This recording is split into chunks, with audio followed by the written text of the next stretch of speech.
I bet you know that a spoiler gives you more grip in GTA 5. But did you also know there is more to it than just a simple traction bonus? At first the game didn't even have spoiler upgrades, until 2014, where spoiler upgrades were added for a number of cars. Using the spoilers from then on was necessary to make the car as grippy as possible and thus competitive in racing. However, this addition wasn't the biggest change to car mechanics. This one happened in 2016. The Cunning Stunts DLC added new cars that had a new flag in their files, which was F downforce modified. So first of all, downforce already existed before this update. It was, however, constant.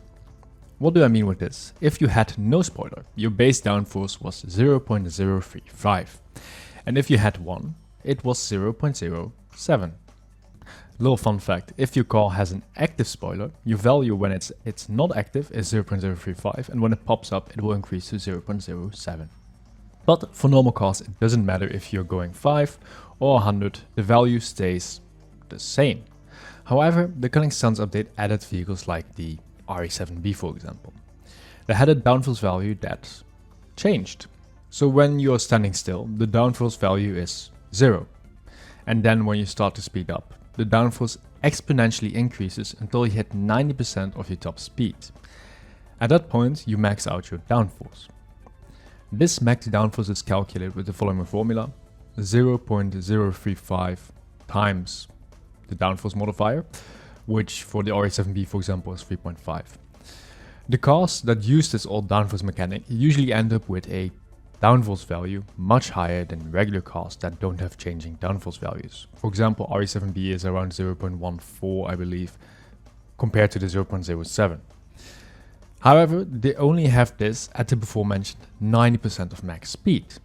This means in low speed sections, these cars will struggle some more as they have way less downforce than a regular car. This issue however got fixed in 2017, when new downforce mechanics were added for the new cars. These cars have a downforce value that is not 0 at a standstill.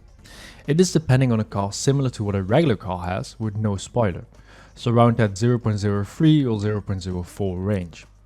Then, between 40 and 90% of the top speed, the downforce will exponentially increase, like the old downforce mechanics.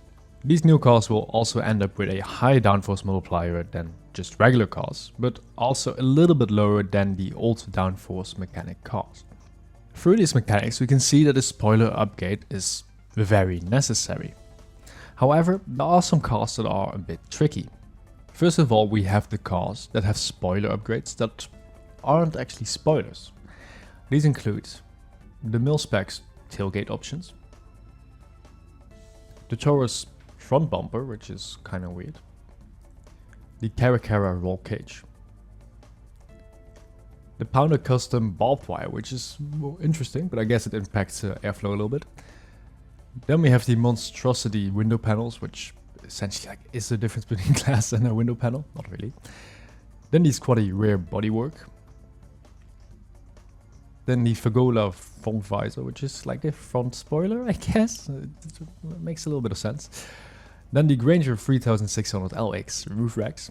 Once again, it's something, I guess. Then the Brickham sirens. Well, they definitely impact airflow. I don't know how effective it is, but it's something. Then we have the Glendale trunk. I'm sure a different color trunk definitely affects your handling. Then we have the Brioso 300 rear hood. To be fair, it's called the hood upgrade because, well, the hood is in the back because the engine is in the back. So I guess it makes sense because some of these options actually, add an angle to it. So this one kind of makes sense. The Camacho roll cage. The Seminole Frontier hood deflector. This one just adds drag, to be fair. I don't think this really adds downforce. Nightmare Slamvan wheelie bar. I guess doing less high of a wheelie gives you more speed. The Barrage rear turret.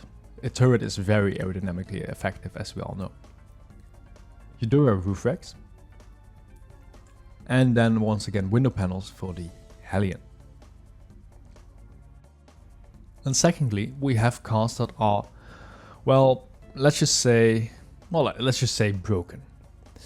Examples of these cars are the Comet S2, the Comet S2 Cabrio, the Omnis EGT, the Torero XO, the Obey 10F, and the OB10F widebody, and the RSX. All of these have active spoilers. However, they don't work like they're supposed to work, and they're kind of permanently stuck on 0.035, essentially making the car handle like they don't have a spoiler at all. Which, if you have driven them, you probably noticed. The RSX, for example, is really fast and actually competed with the top of the class. But if it had a proper spoiler upgrade, it would have dominated. Because if you drive it, you notice, yes, it has a lot of power, but there is something lacking in grip, although it's not too terrible. But for example, the Comet S2, you can really tell, which has a terrible lap time, just because it just slides all over the place.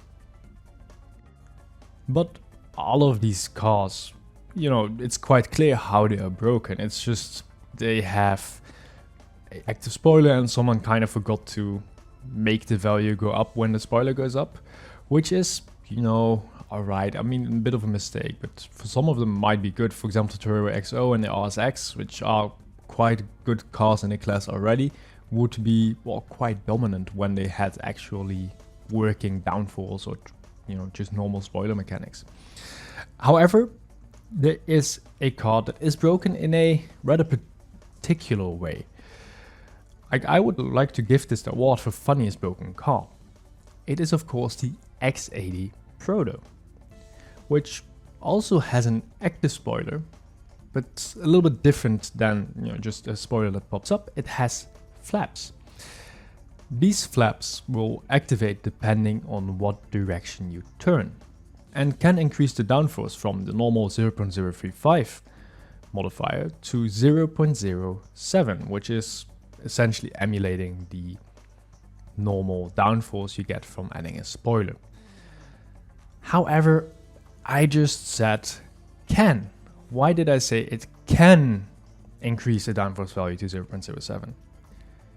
Because there is a condition to be met for it to activate. This condition is your location on the map. Depending on whether you are on the east or west side of the map, one of the flaps will not work, meaning you will have full grip only in either left hand or right hand corners. And this will change depending on whether you're on the east or the west side of the map. So if you have a race that goes through both sides, you will essentially have a car that handles differently. And also, like, your left turns will be super grippy. Well, then all of a sudden you don't have grip on the right turn, but then all of a sudden this will change. So it's a really confusing car to drive, making this by far the funniest broken car. I hope you enjoyed this video, and don't forget to check out my other videos which talk about car mechanics if you really want to improve. And also don't forget to like, comment and subscribe.